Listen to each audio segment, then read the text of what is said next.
机到了。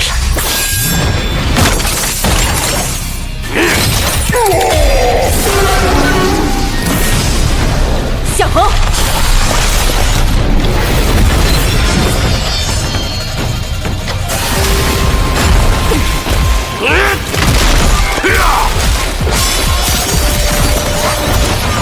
好快！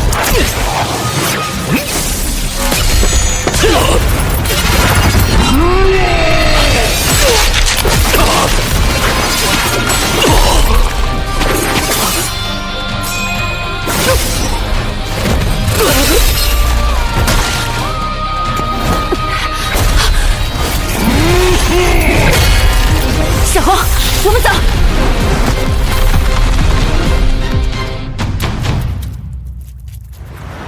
今夜幽都府军又有油魂可收了，可惜没能送走龙娇男，他的确要比其他人机灵一些。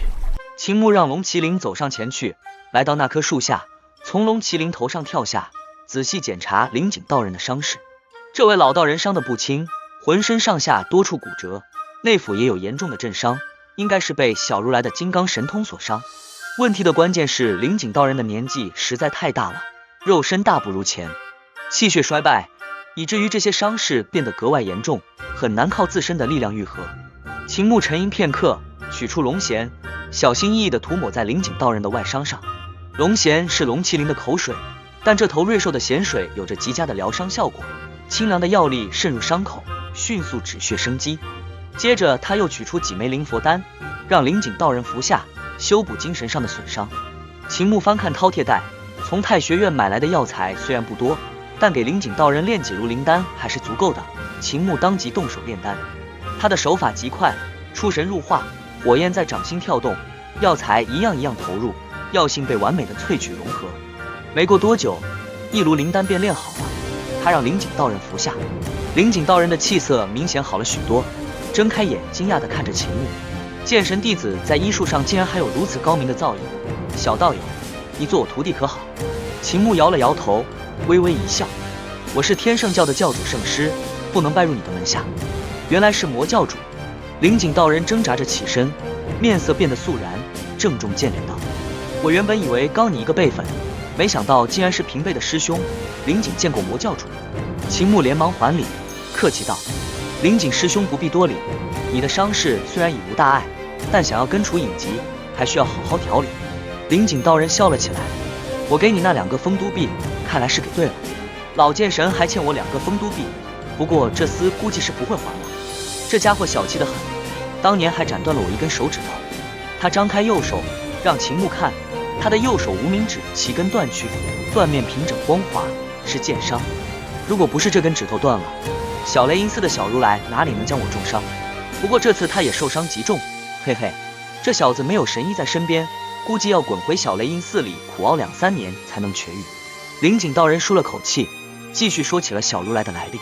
这家伙比我年轻，身体底子好，当年是前代如来的弟子，与当今的老如来是师兄弟。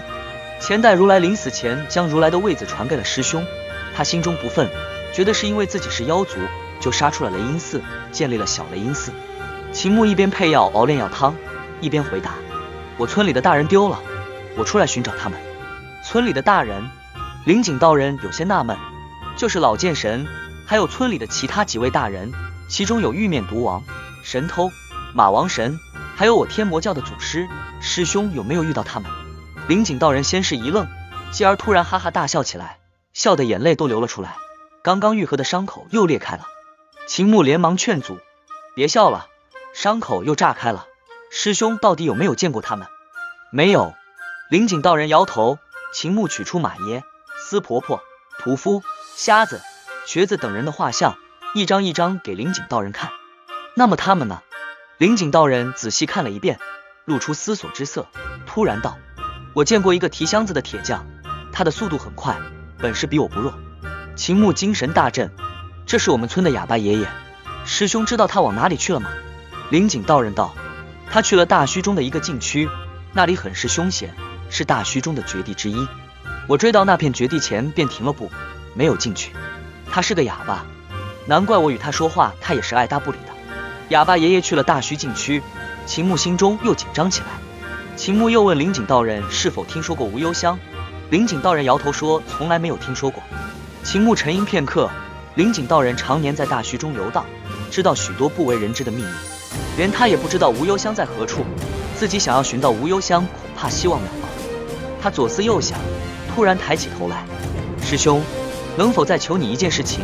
我想再去一趟死者生界，借月亮船出行。”灵景道人笑道：“这事简单，等到了晚上，我带你去便是。”秦牧静下心来，继续为灵景道人治疗伤势。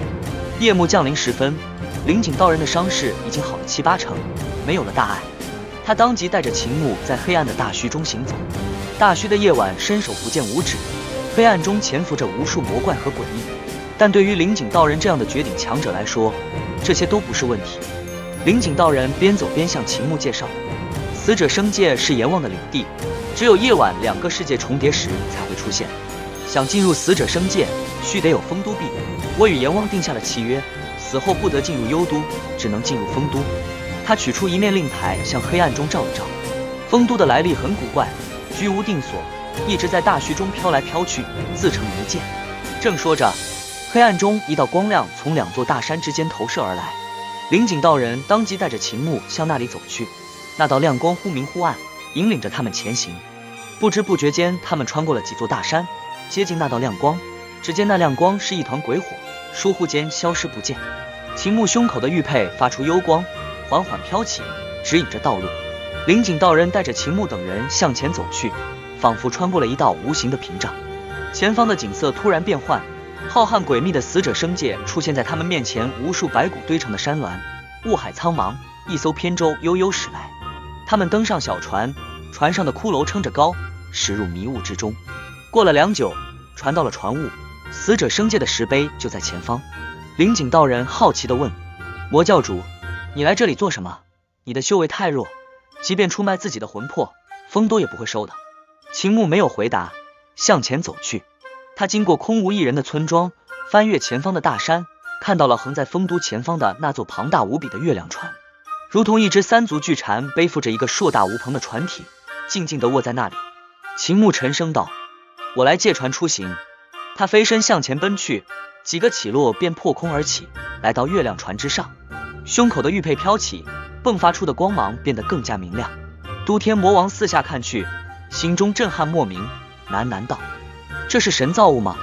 就在这时，月亮船上传来一个诡异的声音：“无忧乡来客，你是无忧乡的人，你来做什么？”那声音颤抖着说：“我不是叛徒，我只是逃跑了。他们的死不怪我，嘿嘿，不怪我，我只是胆子小而已。”秦牧循着声音向前走去，来到月亮船的中枢所在。几根巨大的柱子之间，一张方圆数亩大小的面孔贴在地面上，惊恐地看着从秦牧胸口飘起的玉佩，尖声叫道：“不怪我，我没有背叛我的族人。”秦牧迟疑了一下，吐出一口浊气，伸出手掌向其中一根柱子碰去。灵景道人在后面皱眉道：“我到过这里，这些柱子我也摸过，没什么异样。”“不要摸！”那张面孔绝望地叫道。但秦牧的手掌已经触碰到了那根巨柱。就在这一瞬间，无比恐怖的力量疯狂涌入他的体内。秦牧的身体中传来噼里啪啦的爆响，骨骼生长，肌肉膨胀，身躯越来越高，越来越大。他感觉尾骨在疯狂生长，很快身后便长出第3条腿，稳稳站在地面上。腋下也有骨骼血肉飞速长出，化作一条条手臂。砰砰砰！秦牧一只只手掌探出，握住了其他几根巨柱。他的身体中传来轰隆轰隆的冲击声，那是月亮船中的神力在改造他的身体。一座座神藏相继洞开，6合、7星、天人、生死全部在眨眼间开启。紧接着，神桥神藏也洞开了，一道神桥直达彼岸。秦牧忍不住仰天怒吼，怒吼声中，巨大无比的月亮船缓缓站起身来。船体下方是由巍峨大山形成的3足蟾蜍形态，一步迈开便走出10多里地，残月横空，飘向远方。灵景道人脸色大变，身躯连连后退。都天魔王和龙麒麟更是被秦牧的气势逼迫得不断向后退去。而在秦牧脚下，那个月亮手的面孔被踩得彻底沉入月亮船中，身死道消。就得月亮手死了，灵景道人心中震撼不已。进入死者生界后，所有人都会变成白骨，但秦牧非但血肉回归，还形体越来越大，如同一尊活着的天神。他现在替代了沐月者最后的月亮手，掌控的力量太强了，突破了死者生界的规则。灵井道人曾经多次摸过这些巨柱，从未出现过这样惊人的变化。秦牧又惊又喜，体内的力量达到了不可思议的境地。从前他的力量在这股力量面前，就像汪洋大海中的一滴水珠，他仿佛举手可以改天换地。但代价是，他的脚面已经开始沉入月亮船，脚掌与船体融为一体。这是月亮船的反噬，燃烧他的生命，他必须尽快行动，否则越陷越深。秦牧居高临下，声音如同雷霆：灵井师兄，多谢一路相助，我要趁夜去寻找村长他们，就此别过。灵井道人飞身而起，稽首道：教主，请。轰隆巨大的月亮船迈开脚步，几步之间便走出丰都门户，拖着半空中的黑色残月，向死者生界外走去。丰都中一尊尊强者纷纷飞来，只能看到月亮船远去的踪影。秦牧周身光芒万丈，如同明月所铸的天神，掌控着这艘船走出死者生界，跨过雾海，进入黑暗的大虚。他体内一个个神藏全被恐怖能量填满。月亮船内藏着繁复无比的阵法，改造他的肉身、魂魄、灵胎，让他的境界直接超越了神桥，达到天神的境界。无忧香，村长，我来了。巨大的月亮船在黑暗中行进，四周雷霆交加。秦牧脖子上那枚玉佩变得巨大，突然铮的一声脱落，飞向远方。秦牧操控月亮船加快速度跟上。月亮船上空，崩坏的月亮不断有巨石砸落，火流星划破黑暗。都天魔王和龙麒麟躲在宫殿中，龙麒麟很快睡着，只有都天魔王毫无睡意。大虚的黑暗中，无数魔怪被巨船惊动，纷纷涌来。月亮船直接碾压过去，不知多少黑暗生物被踩成烂泥。一头9头迦楼罗魔鸟扑来，口喷魔火。秦牧眉心生出一枚月牙，化作满月般的眼睛，雪亮光芒闪过，9颗鸟手齐齐斩落。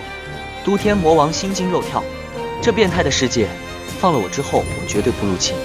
月亮船继续行走，突然，玉佩叮的一声撞在无形的屏障上，波纹荡漾，另一个世界缓缓显露无忧乡。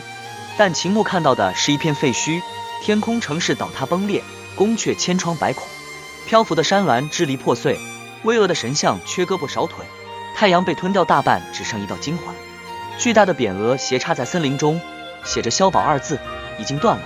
秦牧心中涌起悲痛，跪了下来，眼泪砸在地面上。他魂牵梦绕的家乡破碎了，没有等待儿子归来的母亲，没有严厉的父亲，他还是那个被老弱病残收养的孤儿。都天魔王感同身受，他的都天世界破灭时也是这样伤心，向阴差大打出手，被打得肢体残破，最终屈服于命运。秦牧缓缓抬起头，眼睛像明月般皎洁。我不是来找无忧乡的，是来找村长和婆婆的，他们就是我的亲人，残老村就是我的家乡。他看到屏障边缘放着几尊石像，应该是村长等人用来逼退黑暗的，说明他们来过，可能被困在这里面。他决定进入禁区救人。